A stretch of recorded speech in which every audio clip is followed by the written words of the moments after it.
Our presentation's entitled A Tale of Stem and Stone, Combining Conventional and Bioengineered Solutions to Retrofit a Suburban Stormwater Channel to Achieve Elegant Flood Resilience. It's indicative of the marriage of our disciplines in the efforts to create a successful project in this case. Right. Hello, I'm Don Baker with Water Resources Solutions, and I was the project manager for this particular project with a long history spanning back a couple of decades. My specialty is in water resources engineering, particularly stormwater management and hydraulics, and as well as eco-restoration. Water Resources Solutions is a firm specializing in water resources, and we do specialize in four areas, including stormwater management, hydraulic structure design, including dams and levees, ecosystem restoration, and particularly stream restoration, as well as more holistic overall watershed management type work. We've been in business since about 2008. And with me is Brian Sturm. Yes, hello. I'm Brian Sturm. I was the project landscape architect on this project. We were grateful to be brought in on this effort after the project had been going along for quite some time. We got to work closely with, obviously, Don at WRS, as well as city staff with Prairie Village. I'm a senior landscape architect with Landworks Studio. We're a firm that is solely landscape architecture. We work in the fields of public park design, as well as stormwater quality, BMP design, and all manner of commercial, residential, institutional landscape planting design. So our project is located on a stream that cuts across two particular streets in Prairie Village, Kansas, Delmar Lane and Fontana Street. The existing stream was comprised of low water crossings at these street crossing locations. With this small concrete channel that you can see here in the photo, throughout the years there have been multiple residential properties that lie within the floodplain and have flooded on numerous occasions. One of the constraints to this project is that the neighborhood really liked this channel. They liked the way it looks. This is more of this neighborhood, rather than more of your traditional suburban neighborhood, has a real country-like feel to it. And so having a large channel or big conveyance systems running through the yards is not something that they had envisioned or that was a part of the original subdivision. And so as a result, they really like this low, less intrusive type of a channel.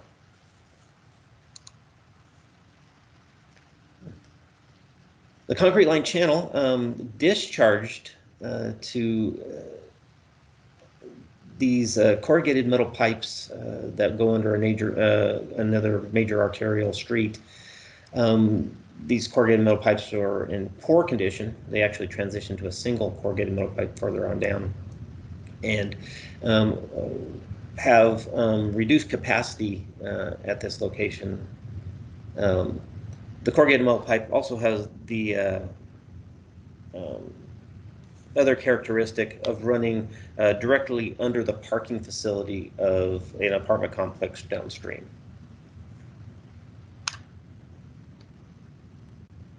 So these crossings regularly flood, and it does not take very much water. Basically, a 20% annual exceedance storm or a 5-year storm event produces enough water to go over the roadway to make them impassable. In addition, there are 7 homes along the site here, along the project site, that routinely flooded in the 100-year or the 1% annual occurrence flood event. And over the years, residents had done things to combat this on their own private property, but the extents for larger events, their efforts just weren't very successful. All right, so this video is a rain event in 2007. This is what we would characterize in this part of town, or in this part of the Midwest, as a routine storm event. And so as you can see, that little bit of water, this routine storm event, if you will, was too much for that car to make it across there. You can also see from the video here, and hear the rush of the water. The velocity of the water and the power of the water is quite extreme as it runs through this channel.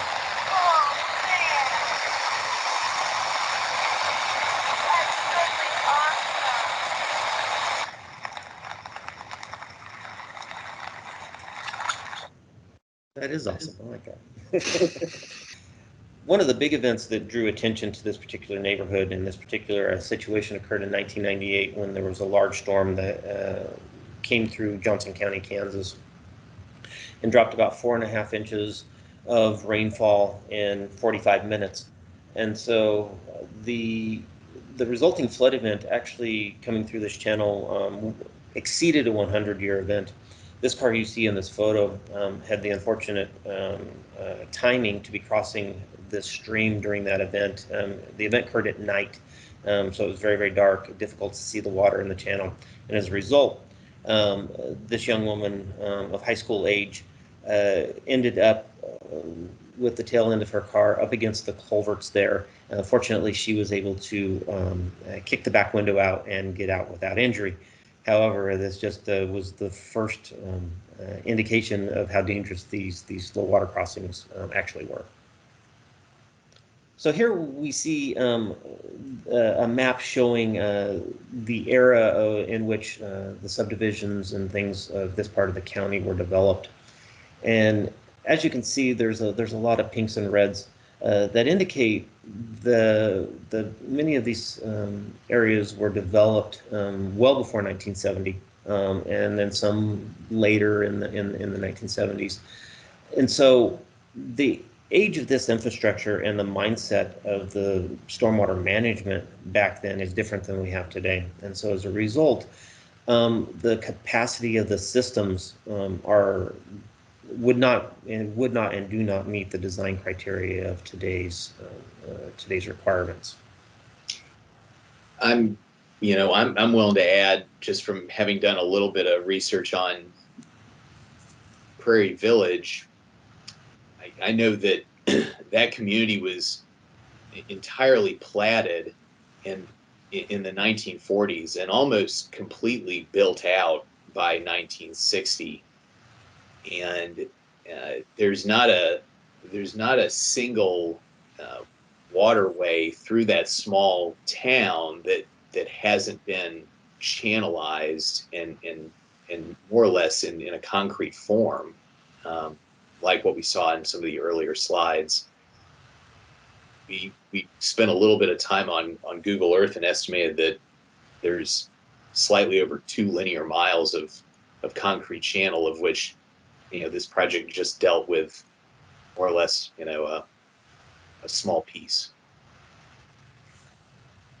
To emphasize what Brian just said, the aged infrastructure in this part of the county developed under the idea that, hey, let's get the water underground and send it away, and nothing bad happens. Of course, we have learned over the years and over the decades that is not necessarily true. And as a result, too, of the lower capacity to which these are designed, we now are managing or attempting to manage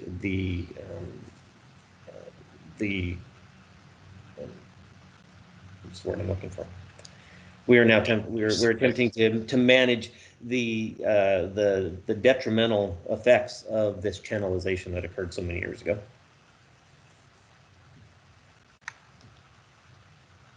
Typical channels in this part of the county included some sort of a lining, which included either stone or concrete on the sides, as well as on the bottoms of the channel.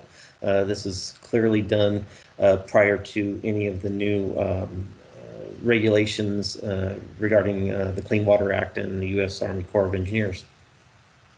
Of course, today in our stormwater management, we're always looking for those bio-type solutions, anywhere where we can soften that hard infrastructure, get more infiltration into the ground and for the storm events and the rainwater, as well as using that opportunity to help improve the water quality of that runoff. So looking for those opportunities for these types of solutions, such as bioswales, rain gardens, that sort of thing, is paramount in our current day stormwater management scheme. So over the years, the city of Prairie Village explored options to help alleviate or mitigate the flooding and the dangerous aspect of these intersections. And due to the request of the public and their views, those alternatives, if you will, took different shapes over time.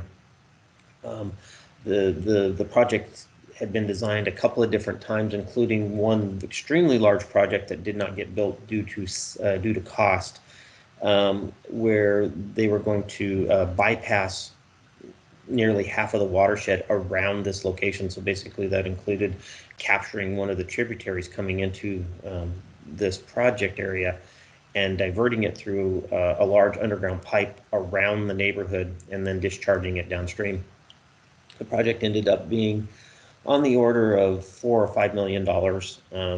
There was an incredible disruption to traffic and streets, as well as utility relocations on the project. There was an idea of creating cul-de-sacs, actually eliminating these low water crossings, creating cul-de-sacs at these locations. Lots of advantages, disadvantages to that. One of the ones most important, though, is that the neighborhood wanted to keep the connectivity of these streets through the neighborhood. Of course, home buyouts always come up as one of the stormwater solutions that gets investigated. There was little appetite in this particular area for home buyouts, and this being one of the more affluent subdivisions in the city, the cost of that was very cost prohibitive. The issue was that it still would not protect all of the houses in this particular neighborhood, and it would also did not eliminate the risk on the low water crossings. While it reduced the amount of floodwaters going through this location, the roadways were still being overtopped as part of the solution. So then we fast forward to 2016, and yet we have another occurrence of a storm event that occurred at night. Difficult to see the water and how deep it is running through the channel. And this gentleman who was visiting the neighborhood, similar to the young high school girl who was not familiar with the neighborhood, happened into the water. His car once again got washed off of the low water crossing, ended up impinged here on the culverts. As you can see, this car ended up in a slightly different orientation, which is a bit more dangerous in that it was lower down in the water. Fortunately, this man was in his 40s or 50s, was able to once again kick out the back window and climb out of the car and go to one of the neighbors here adjacent to the channel and call for help. Fortunately, he was not injured. But this was kind of the straw that broke the camel's back for the city. This is what stimulated something absolutely must be done, and they needed to figure that out, a solution to protect the traveling public.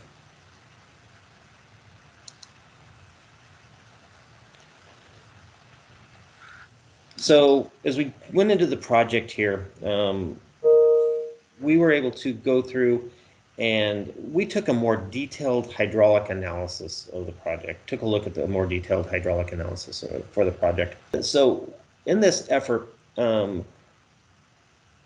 we took a look at the option of actually doing a major change to the channel. Over the decades, the sentiment or the attitude of the neighbors in the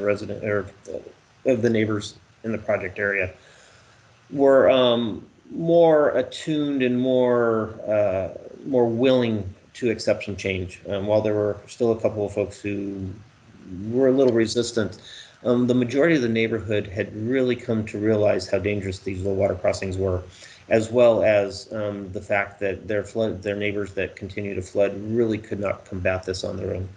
And so looking at this, so taking advantage of this opportunity to more dramatically change how the water flows through the neighborhood, we were able to come up with a solution that not only protected the houses, but then was able to actually keep the streets open and also protect them for the 100-year flow or the 1% annual occurrence flood, so that the water passed with less than 7 inches over the road, which is the local criteria here for flowing water over a roadway. And so what the solution was, it included a combination of lowering and widening the channel. And so it was a balance of all those factors in open channel hydraulics that influence. So we had to balance flattening the slope, which tends to make water rise, with both widening the channel to give it more flow area to manage and be able to drop that flood elevation down to the levels that we wanted. In addition, we wanted to create a channel that was more natural in its function. It's clearly still an engineered man-made channel, but we wanted to make sure that we tried to get it back closer to natural functions as possible, eliminate that concrete bottom, and try to incorporate, if you will, some more natural water quality features, as well as maybe some potential habitat. And so here you can see the existing ground line that's delineated. Very, very shallow, very, very flat yards adjacent to the sides of the previously existing channel.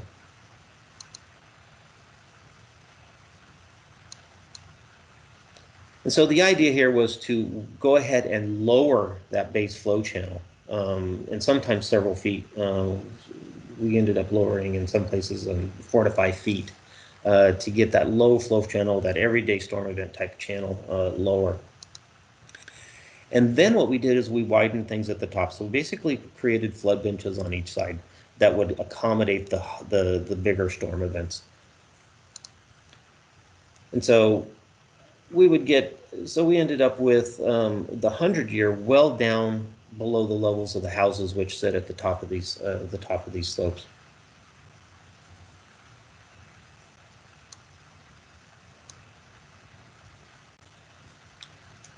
Of course, this widening did create some additional issues with regard to space. Of course, easements had to be taken, but one of the biggest challenges was all of the utilities that paralleled the existing channel. So we had quite a huge utility relocation effort associated with this. Somewhere on the 800 feet of sanitary sewer. We had water line relocations, and you name the utility, and it had to get relocated as part of this project. So, as I had mentioned, the idea of trying to eliminate some concrete, while we couldn't do anything downstream where we actually had to increase capacity underneath the existing roadways and the parking lots using larger box culverts, on the upstream end with the channel, we were able to actually incorporate some native stone into the project. And so you can see the flood bench here, it was built using this natural stone to serve in the retaining wall function that we needed, but at the same time softening that hard infrastructure that you would normally see. But in addition to all this engineering and all this all these civil improvements that we need to actually convey the water, we wanted to actually incorporate like I said, a more natural functioning stream. And so we were able to actually include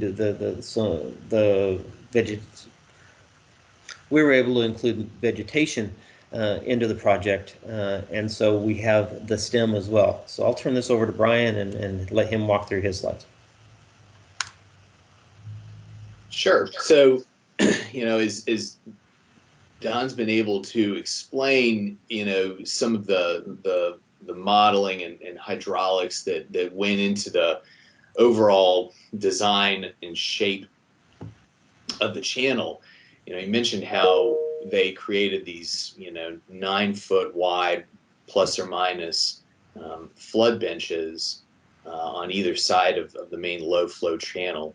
What became, somewhat integral to the functioning of this channel was being able to plant those shelves, providing a a planted condition there.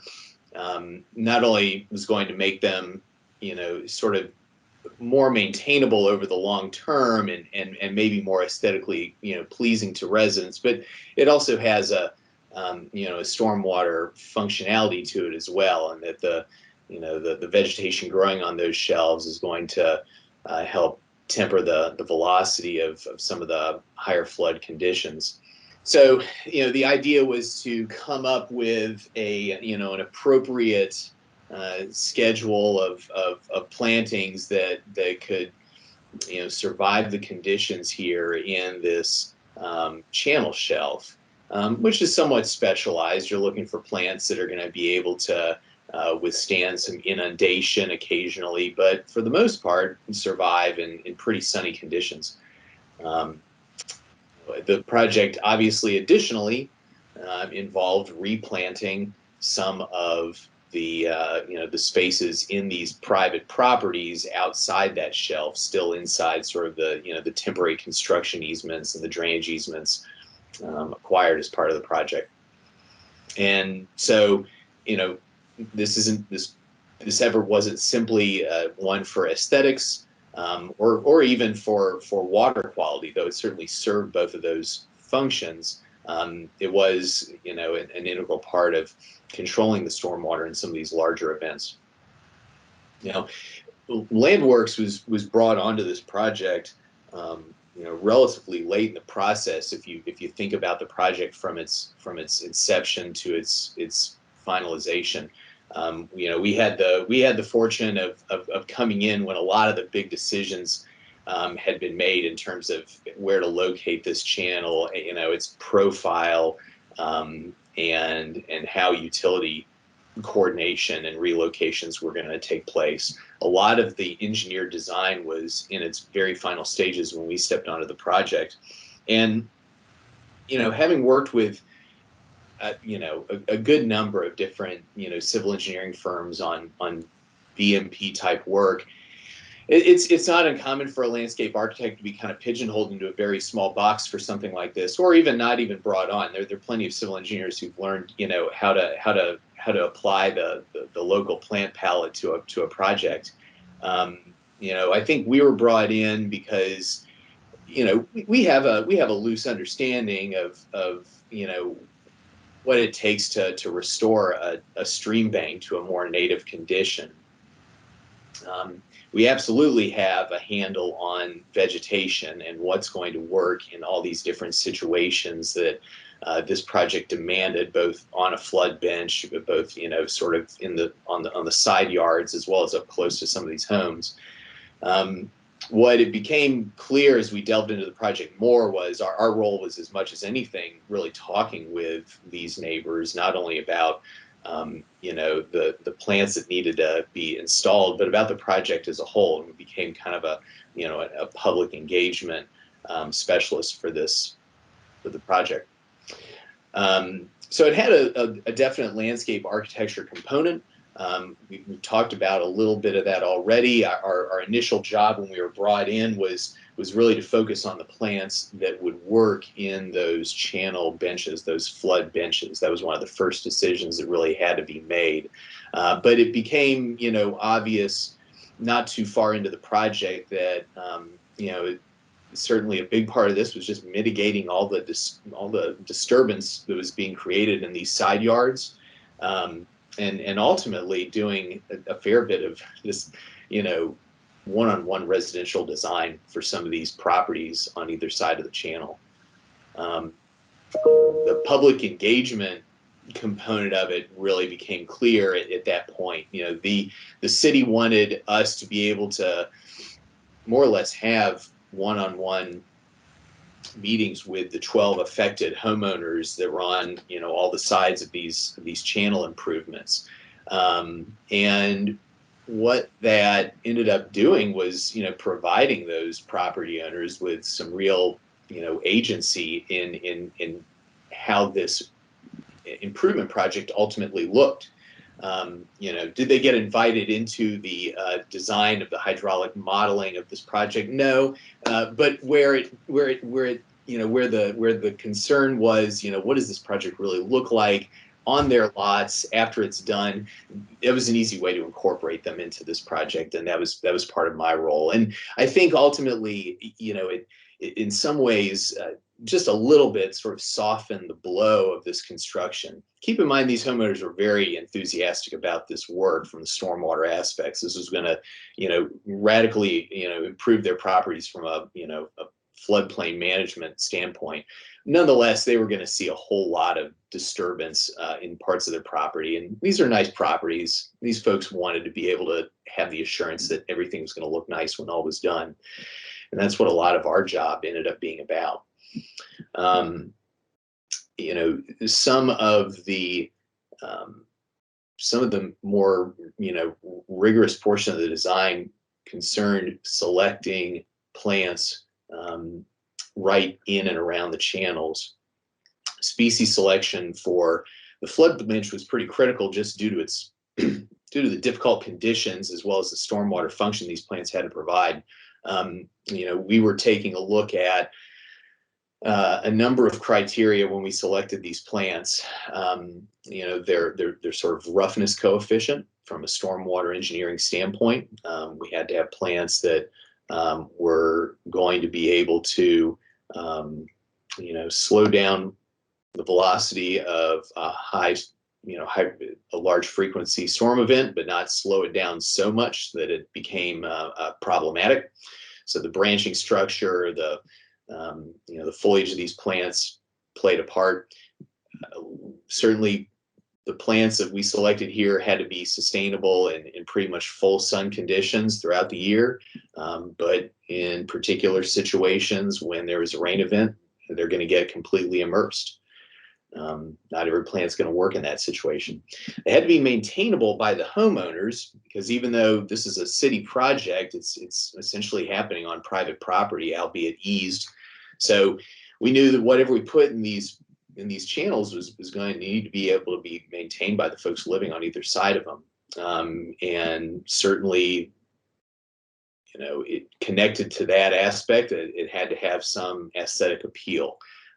This wasn't going to be like a whole lot of stormwater, water quality BMP projects where you can go with a native seed mix. While folks in this neighborhood have an appetite for native plants, they didn't have an appetite for something that looked completely, you know, wild. So we were looking for plants that would fit into this, you know, suburban location. And, you know, the options we settled on are kind of listed here. You know, liriope, hemerocallis, i.e. daylilies, you know, some native, although ornamental grasses such as little blue stem or prairie dropseed, as well as some just really durable ground covers, like juniper or like bugleweed, ajuga. So we got down to the business of working with these homeowners right away. You know, one of the first things we did is we developed some really basic menus of landscape options for folks. We kind of entitled them things as simple as, you know, the evergreen option, which, you know, gave folks an idea of what types of plants that would go not only in the flood bench, but also in their side yards up closer to their homes. Again, we kind of made 3 different options there for folks to consider, and we got some pretty quick feedback from folks. But after that, it really boiled down to meeting with individual property owners on site, in their homes, in their yards, looking at how these sorts of menus of plants would play out. And ultimately, each homeowner was provided with, kind of a very simple but personalized landscape plan. Some of these homeowners, it took no time at all. Simple phone call, a plan with, maybe just a few trees, and obviously the plants in the flood bench, and that was that. Some homeowners, we went around, 7, 8 times with revisions to the plans, just to make things right. We just had a variety of properties in this project. Some that were very simple, grass, some large trees, others that had, quite a bit of ornamental landscaping. So it just varied. So what were challenges to effective landscape design? As I mentioned before, in terms of plant selection, this was not your typical stream bank restoration job. Revegetating this in a way that completely mimicked native stream bank conditions wasn't really an option here. And we were going for a look that was still very functional, but also had that more suburban look. So it was a little bit different, and that played out in some of the material choices that the WRS made too, as well, with with the limestone channels. We weren't going to go with a with a batch of seed mixes that had been maybe developed by a county or a state. We weren't really going with small tree saplings wedged in. These were species that needed to meet structural stormwater demands, but also the homeowner aesthetics. The most popular choices for those plants down low ended up being things like carpet junipers and monkey grass and bugleweed and daylilies. Some of the details we had to consider as well when we got down to speccing these and detailing was, this flood bench was going to be installed and stabilized weeks or even months before the plants were brought in, and that was going to involve a pretty sturdy erosion control blanket type material, as you'd expect. Those things are designed for you to be able to lay down. Sometimes seed is incorporated in them, but it's certainly easy to overseed over them. We weren't speccing plants that were going to be seeds. We were speccing containerized plants, and quite a few of them. I mean, there were over 2,600 individual plugs and 4-ounce potted plants that went into this stream bank. So nonetheless, the erosion control blanket was going to be laid down, but then punctured, and as stated there several thousand times, and that was a sort of an installation spec that we worked on with the city and ultimately with the contractor that was selected for the job to be able to do. What were challenges to the public engagement portion of this project? Well, a lot of it came down to really providing personalized landscape design service, with 12 different homeowners, and that takes a little bit of time. Fortunately, these folks were motivated, as was the city, to get this job moving, and so we were able to do this in a pretty efficient amount of time. You quickly realize, even though all these folks live in one neighborhood and have similar sized homes, they definitely have different tastes when it comes to landscape. That's not unusual. It is interesting to be able to do such a grouping of residential landscape design all at one time, all along one linear pathway.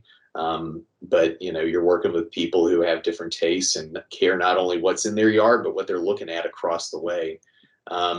Just helping people understand sort of the magnitude of this project was a challenge. Folks can look at plans, but they don't necessarily realize just how many trees are about to be taken down, how many how much disturbance in their yard's gonna happen.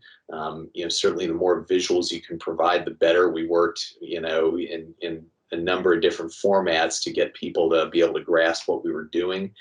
Providing folks with, colorful plans as well as just images of plants was important. And as I said before, just sort of obtaining buy-off from homeowners is going to take time. We were fortunate to have, help from city staff to sort of usher this project along. Like I said, some homeowners, it was a phone call and that was about it. Some homeowners, you went to their property 2 or 3 times, you gave them 5 to 6, 7 or 8 plans. But eventually, we got through that process, and it really only took about 2 months' time to do this public engagement that we're talking about here. So, how did things shake out? Here's an image of how this project generally looked right about the time we were at substantial completion. The project obviously got bid and it got built. Our role, Landworks on this project from the design standpoint really took less than 4 months.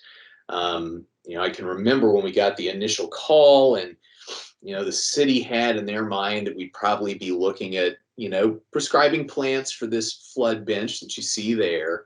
And I remember, maybe 50 or 60 trees. That's what Prairie Village sort of thought this might entail. Ultimately the plans included about 110 trees, over 450 shrubs, and like I said, over 2,600 little plants there in the channel. It was a significant landscape scope for your typical stormwater project. The construction process on this, dealt with all the utility and weather challenges you'd expect on a big public infrastructure project. And it might not have happened quite as quickly as the contractor and the city wanted, but the project still, started and finished in about a 12-month time span. And landscape installation was able to occur really over the spring season, which is not a bad time to do this work. All of that was done in less than 3 months. And having had the chance to meet with a lot of these neighbors during construction, certainly at the very end, folks had a pretty positive impression of the project when all was done. There were certainly some plant substitutions. There were plenty of changes made on the stormwater side as well. This picture illustrates some of that. I know some of those walls weren't expected to be quite that high when this project began, but having having a lot of coordination with the city and the homeowners during the project made for a pretty successful project in the eyes of the public.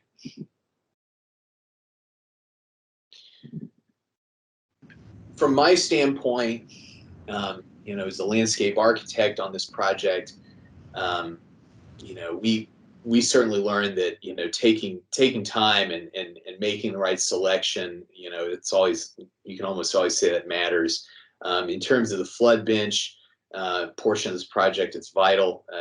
These are plants that provide important stormwater function, going to have to survive under pretty difficult conditions and be able to survive with relatively little maintenance. It's not every homeowner that's going to get down there and take care of that. The ornamental plants and some of the more suburban plants on the side yards, folks are going to take care of those, and folks had opinions about what those needed to be. And so working with them to source the right materials was important. But really the public engagement throughout this project was huge. Being able to meet folks on a one-on-one basis built a lot of capital between the design team as well as the city and these stakeholders, and that was important. And being able to sort of design this green corridor that was nuanced and spoke to each different homeowner was critical to being able to complete the project. I've said several times that we had great partners on this project. Prairie Village, obviously in WRS, and Landworks were in constant communication there as this project went from design to construction and stayed that way over the whole construction period. There were multiple changes to plans, plants, details. That's a regularity. Homeowners were kept, in touch or attached to the project the whole way through, and that was important for it to be successful.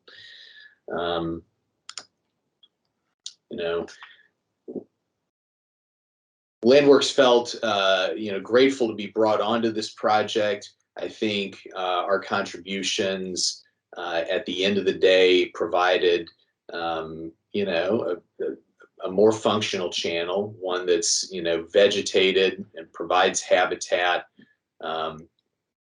Obviously, the foundation on which we got to plant is pretty sound. The limestone channels on this project are not only attractive, but provide a really durable base for this project that should last generations. The neighborhood has a dramatically different look, as the pictures show. Those concrete lined channels are typical in this part of Johnson County. They are heavily, overgrown with trees and easy to kind of forget. It's great to be able to, achieve a stormwater solution that's attractive, but also really visible, so that folks in this neighborhood, have a better understanding of, the stormwater function and how water goes through their community. I think that the public support that our team was able to bring about through our process was invaluable to Prairie Village. The ability to be able to execute this project and keep the public happy and connected, I know was definitely valued by that city and by the neighborhood. We really appreciate your consideration, your time, and viewing this presentation, and we'll be happy to engage any questions you might have. We thank you for joining our presentation. We hope you found it informative and interesting. If you have any other questions regarding the presentation or any aspect of the project, both Brian and I would love to hear from you.